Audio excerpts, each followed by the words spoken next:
There's a fine line when disagreements turn into full-blown arguments. And that fine line is emotional invalidation, which is way more common than we think. Here's what emotional invalidation sounds like. All right, we talked about it, just let it go. Okay, let's move past this. You take everything so personally. Okay, now you're overreacting. You're way too sensitive. Why do you always make a big deal out of everything? I don't see the problem. It's not a big deal. I don't want to have this conversation right now.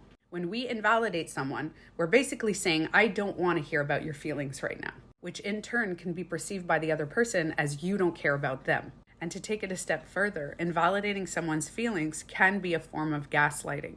Telling someone that their feelings are too much for you or you just want to let this go could lead them to self-doubt, confusion, and feeling like something is wrong with them. When we minimize other people's feelings, experiences, and emotions, we're showing them that we're not a safe space. Now, it's okay if we feel overwhelmed by what other people are feeling to tell them that we're overwhelmed and to perhaps take some time away and then tell the other person how much time you need. Because walking away or hanging up on someone without telling the person when you're going to call them back or when you're going to come back is also another form of invalidation. When we care about someone, it's important to give them that space to be vulnerable and feel. If we can't do that, maybe talk to someone who can help you process why you can't. Oftentimes, people who have a hard time validating other people's emotions were taught as a kid that they were not allowed to feel. They had to suppress all those feelings within them. So when other people bring up their emotions, they don't know how to process that. And that's why healing our internal wounds and our inner child is so important. So we don't take it out on others,